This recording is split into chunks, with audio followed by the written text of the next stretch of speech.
So, Assassin's Creed Shadows.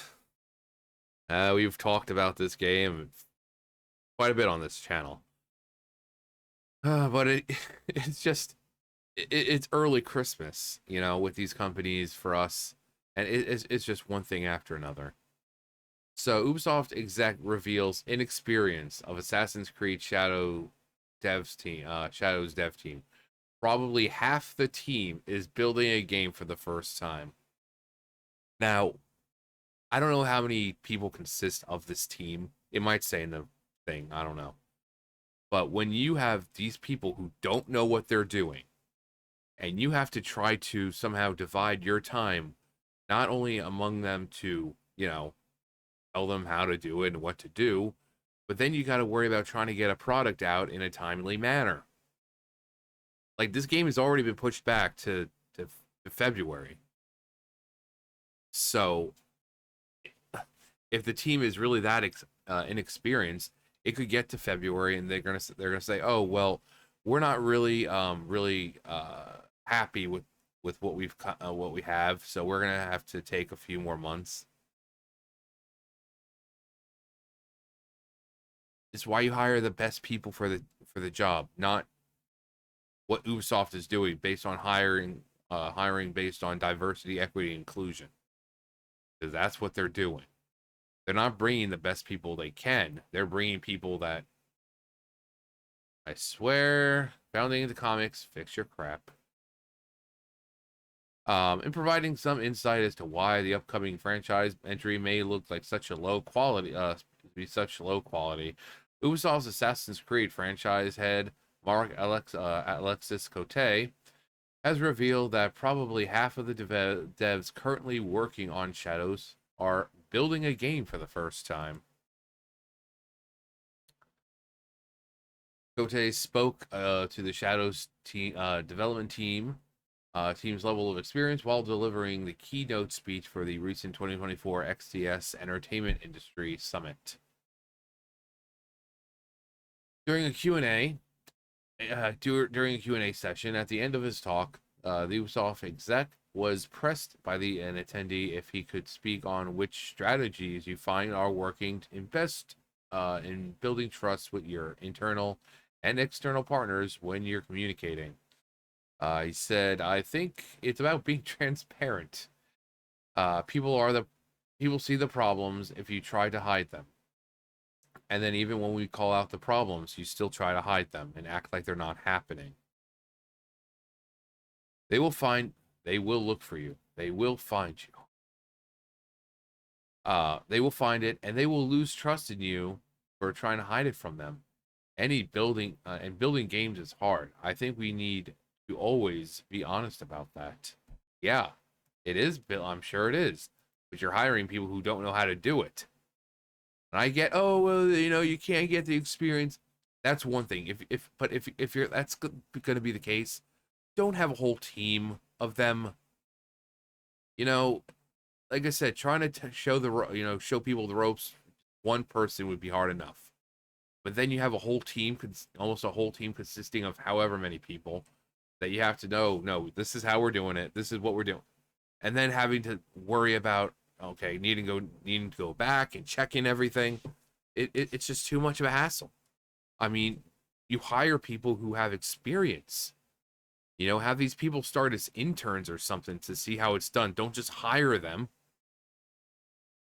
Don't just hire them and like, hey, you want to work here? That's fine, but you're gonna have to, we're not gonna really let you get hands on with anything until you get the experience.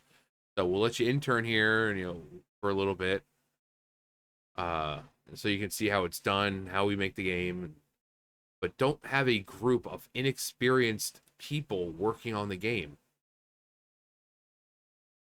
That right there is saying, hey, I don't want this game to succeed because we don't have the best people for the job working on it.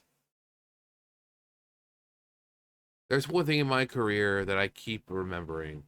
That comic strip on Penny Arcade.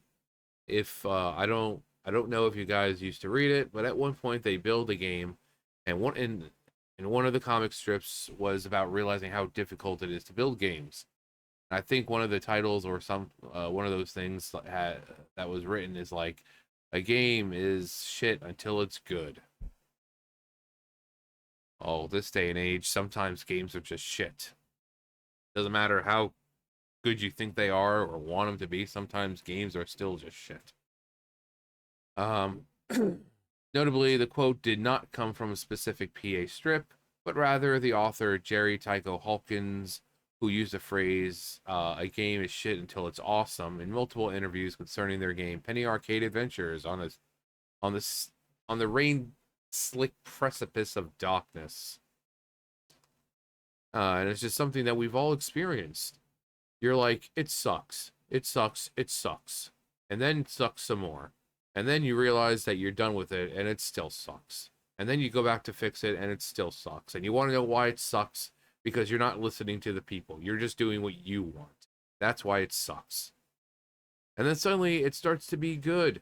But I think it's walking people through that.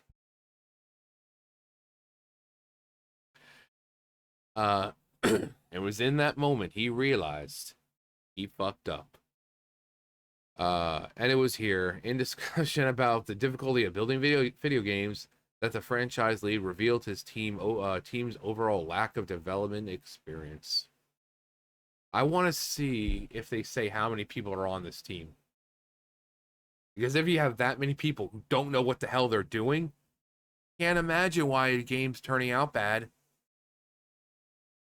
Can't imagine.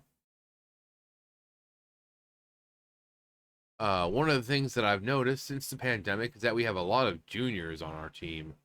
I don't know if this is something that that's your case as well, but the seniority has lowered globally, and probably half the team that's building an Assassin's Creed game is building a game for the first time. They don't know.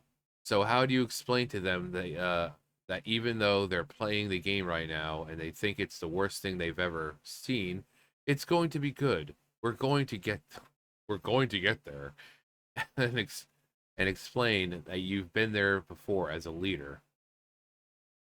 Again, having like one or two people who have no idea what they're doing, maybe because oh, you had to get experience, but an entire team, they just get rid of everyone else and just bring new people in.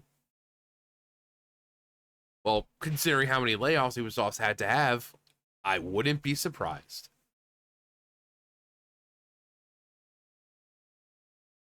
I remember my first time on Assassin's Creed, like it was July, and the game was shipping in October.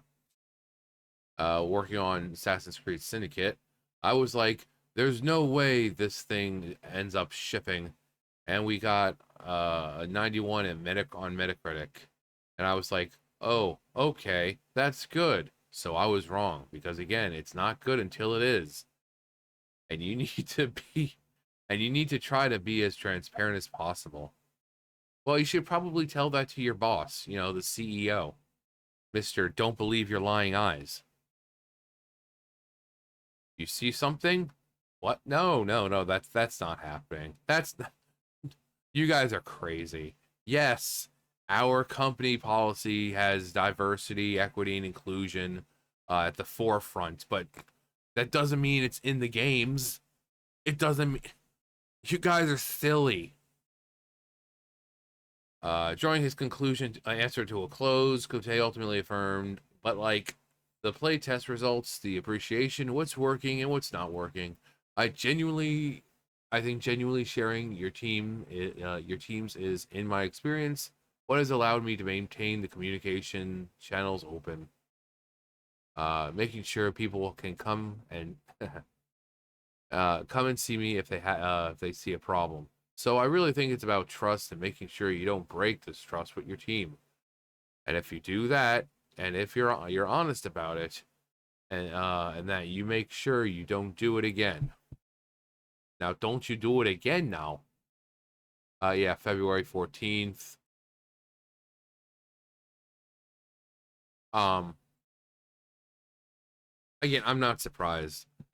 Especially if they're newer, considering how many people this company has had to lay off already, mostly due to their failures. They're not making any money, so they can't afford to keep people. So they're apparently trying to hiring people. I assume they're hiring people thinking that this game and maybe the next Hex one, the Assassin's Creed Hex, are going to be successful. So they're like, oh, well, we can hire people. We can do that.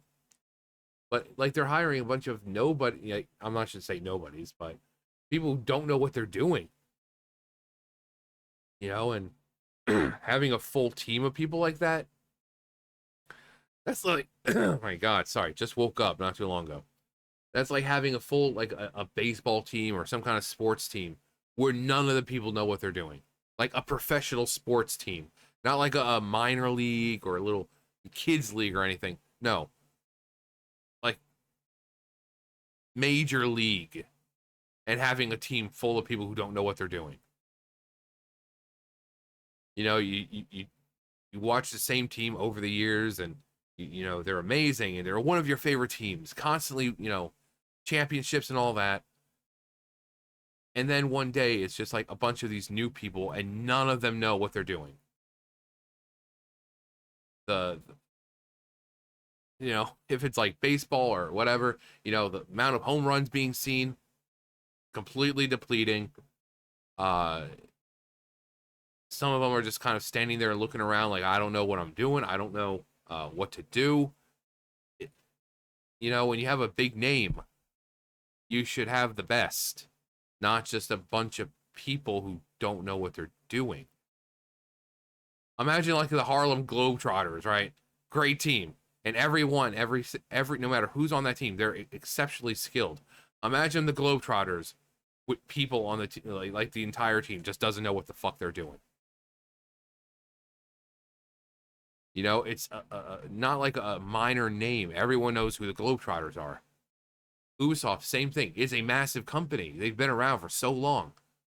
You want the best, not just a bunch of people who don't know what they're doing. Again, one or two, that's fine. If you want to have them intern or something, let them get to kind of hands on, kind of like shadow someone, or have someone shadow them, be kind of like standing behind them and say, no, no, no, you have to. That's fine. But to have an entire team almost consisting of people who don't know what they're doing, that's just going to make a bad product, because they can't turn to each other for help. And what if you're not around that day? What if you're in some other department? So, but no, Ubisoft, how the mighty have fallen.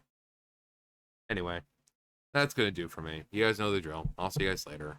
Bye, guys.